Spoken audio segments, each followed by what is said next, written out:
நேற்று இரவு ஜிஎஸ்டியில் நிறைய மாற்றங்கள் நடந்திருக்கு. அதில் நம்ம ஆட்டோமொபைல் இண்டஸ்ட்ரியில் என்ன நடந்திருக்குன்னு பார்க்கலாம். முதல்ல இருசக்கர வாகனங்கள் அப்படின்னு நம்ம பார்க்குறப்போ 350 சிசி கீழே உள்ள இருசக்கர வாகனங்களுக்கு 28% இருந்த ஜிஎஸ்டி 18% இருக்குது. அதே 350 சிசிக்கு மேலே உள்ள இருசக்கர வாகனங்களுக்கு 28% இருந்த ஜிஎஸ்டி ப்ளஸ் செஸ், அதாவது அது ஒரு 3%, 31% இருந்தால் 40% ஆயிருக்கு.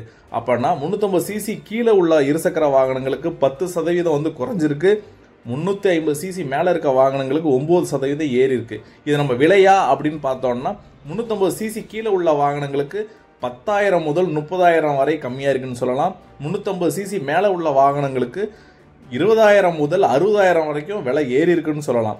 இப்போ அந்த 350 சிசி கீழே இருக்க இருசக்கர வாகனங்கள் அப்படின்னு நம்ம பார்க்குறப்போ பிரதானமாக இருக்கிற எல்லா ஸ்கூட்டர்ஸும் சொல்லலாம். அதுக்கப்புறம் ஸ்ப்ளெண்டர், அதுக்கப்புறம் பார்த்திங்கன்னா இப்போ இந்த ராயல் என்ஃபீல்டு அப்படின்னு எடுத்துக்கிட்டோன்னா அதில் அந்த ஹண்டர், கிளாசிக், புல்லட் ஆகலாம். இதெல்லாம் வந்து 349 சிசி. ஸோ இதில் கூட நமக்கு 10% கம்மியாக இருக்குது. இதே நீங்கள் வந்து 350 சிசி மேலே இருக்க அதே ராயல் என்ஃபீல்டில் இருக்கக்கூடிய ஹிமாலயன், பஜாஜ் பல்சரில் இருக்கக்கூடிய NS 400, KTMல இருக்கக்கூடிய 390, ஸோ இந்த வாகனங்களுக்கு வந்து 9% கூடியிருக்கு. அதாவது 30,000 முதல் 60,000 வரை விலையேற்றம் நடந்திருக்குன்னு சொல்லலாம். உதாரணத்துக்கு ஒரு 2 வீலர் அப்படின்னு நம்ம பார்க்குறப்போ ஹீரோ ஸ்பெண்டர் ப்ளஸ்ஸுங்கிறது 99 சிசி கொண்ட வண்டி.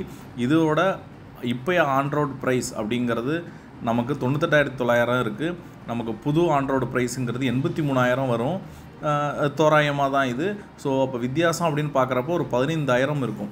இதே நீங்கள் பஜாஜ் பல்சர் 150 எடுத்துக்கிட்டிங்கன்னா அது வந்து ஒரு 149 சிசி உள்ள வண்டி. இதோட ஆன்ரோடு ப்ரைஸுங்கிறது 1,41,300 ரூபா இருக்கும். புது ப்ரைஸ் அப்படிங்கிறது நமக்கு 1,23,000 இருக்கும். அதாவது கிட்டத்தட்ட ஒரு 18,000 ரூபாய் கம்மியாக இருக்கும். இதே நீங்கள் ராயல் என்ஃபீல்டோட கிளாசிக் இல்லை புல்லட் எடுத்துக்கிட்டிங்க அப்படின்னா அது வந்து 350 சிசி கீழே உள்ளது, அதாவது 349 சிசி. இதோட பழைய ஆன்ரோடு ப்ரைஸ் அப்படிங்கிறது நமக்கு 2,33,900 இருக்குது. இதோட புது ப்ரைஸ் அப்படிங்கிறது 1,99,900 வரும் அப்படின்றாங்க. வித்தியாசம் அப்படின்னு பார்க்குறப்ப 33,000 இருக்குது. அடுத்து நம்ம ராயல் என்ஃபீல்டில் இதே ஹிமாலயன், அது வந்து 350 சிசிக்கு மேலே உள்ள வண்டி.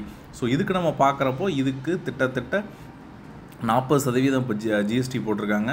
இதோட பழைய ஆன்ரோடு ப்ரைஸுங்கிறது 3,41,300 ரூபா இருந்தது. இப்போ புது ப்ரைஸ் அப்படிங்கிறது 3,59,000 மாறும். அதாவது 18,000 ரூபாயோட விலைங்கிறது ஆரம்ப வண்டியோட விலைங்கிறது ஏறி இருக்கு.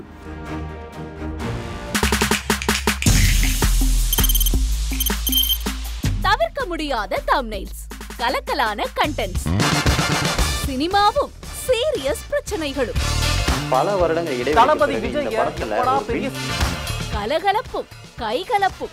Me too love you. Thank you அவருக்கு அந்த மாஸ் ஏத்துறது தியேட்டர் தெரிக்குதுனாலே டன் தான். பிரேக்கே இல்லாமல் பிரேக்கிங் நியூஸ் சொல்லும் தந்தி டிவி ஆப்.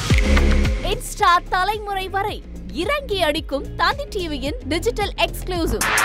அது தண்ணிக்குள்ள போகும்போது ஹேங் ஆயிடுச்சு.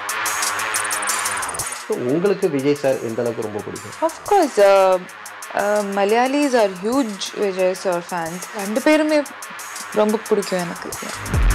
தந்தி டிவி ஆப்பை இலவசமா டவுன்லோட் செய்யுங்க. ஃபாலோ பண்ணுங்க, சப்ஸ்கிரைப் பண்ணுங்க, என்ஜாய் பண்ணுங்க.